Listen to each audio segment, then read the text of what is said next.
He raised his head as the door opened again, though it took several attempts to speak. "The weekly sip of water?" he sneered in Gothic. The voice that answered was Nostroman. "I see they still keep you here, leashed like a prized whore."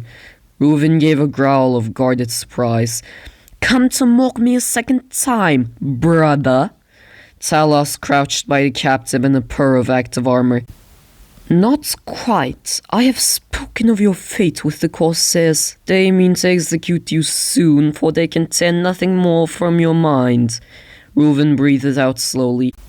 "I am not sure if I can ever open my eyes again. My eyelids are no barrier to the light, and they feel fused shut."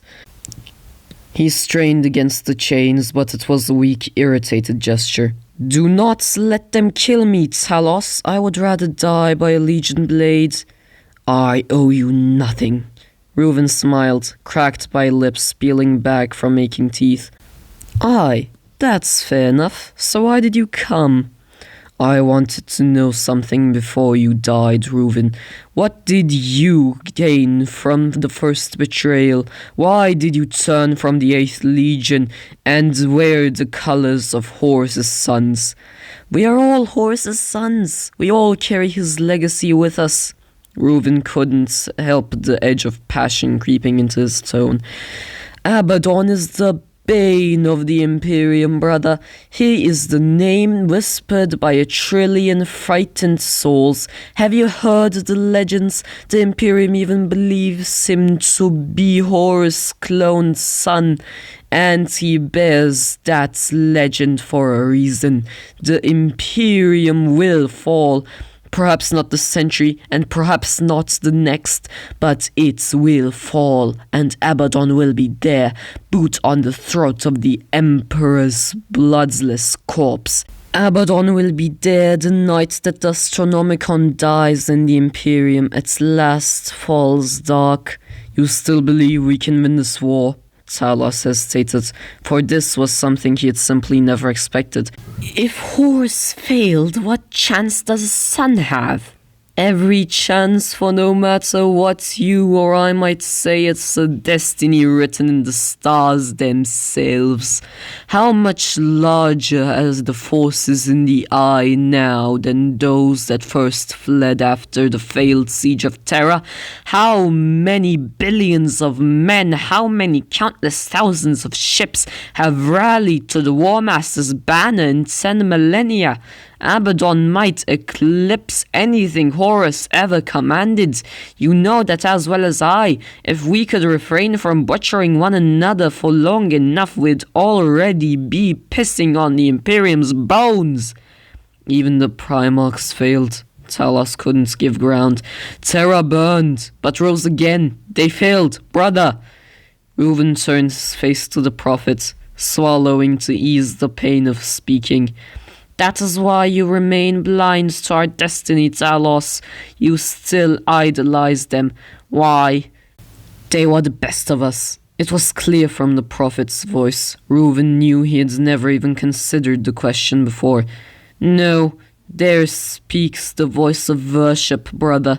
You cannot afford to be so naive. The primarchs were humanity magnified, all of mankind's greatest attributes balanced by its greatest flaws. For every triumph or flash of parental genius, there was a crushing defeat or another step deeper into the descent into madness. And what are they now? Those that still exist are distant avatars, sworn to the gods they represent, ascended to devote their lives to the great game. Think of the Cyclops staring into every possible eternity with his one poisoned eye, while a legion of the walking dead does the bidding of his few remaining children.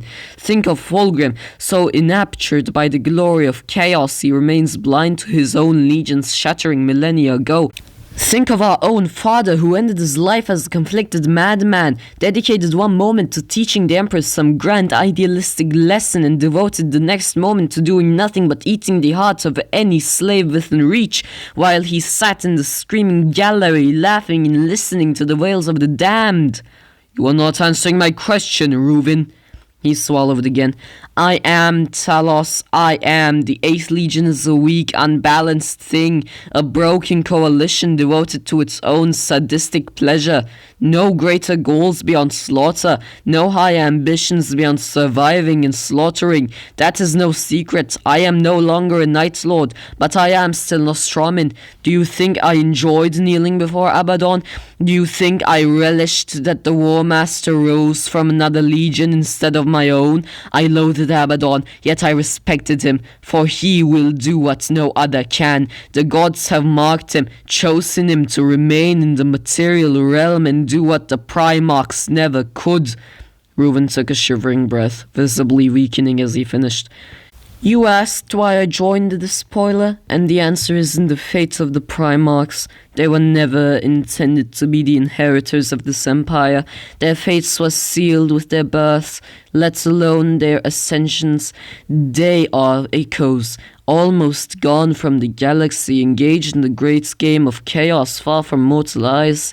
The empire belongs to us, for we are still here. We are the warriors that remained behind. Talos took several seconds to answer. You truly believe what you're saying, I can tell.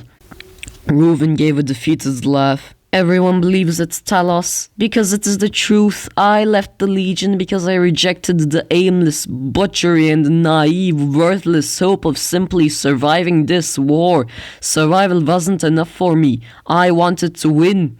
The prisoner sagged in his chains. Instead of hanging back, he fell forwards, crashing onto the cold deck. At first he couldn't move. The shock was too great, as was the pain of reawakening muscles abused in the fall. I am free, he breathed. Yes, brother, you are free. Talos helped the trembling sorcerer sit up. It will be several minutes before your legs are ready to be used again, but we must be quick. For now, here, drink this. Ruven reached out, his fingers curling round the offered cup. The tin was warm in his numb fingers. Sensation was returning to his extremities already. I understand none of this. What's happening? I traded a supply of our gene seed reserves to the Blood Reaver in exchange for your life. Talos let that sink in, the immense wealth of such an offer. And then I came to free you, the prophet admitted. Or slit your throat. Your fate depended on what you would say, and I agree with you in one respect, brother. I am also tired of just surviving this war. I want to start winning it. I need my armor and my weapons. They are already in First Claw's armory. Ruven gripped the iron collar around his throat. And this must be removed. I cannot summon my powers. Septimus will remove it. The sorcerer chuckled. It sounded decidedly unhealthy. Ha! You are up to Septimus now. When I last walked the corridors of the Covenant, you were served by Quintus. Quintus died. Can you stand yet? I will support you, but time is short, and even through my helm, the light is beginning to pain me. I will try, but I have to know, why did you free me? You are not a charitable soul, Talos. Not your enemies. Give me the truth. The prophet hauled his former brother up, taking most of Ruven's weight. I need you to do something in exchange for saving your life. I will do it. Name it. Very soon the Covenant will have to fly without a navigator. The prophet's voice lowered and softened. We'll remove the collar and restore your powers, for there is no one else who can do it. Ruven, I need you to jump the ship.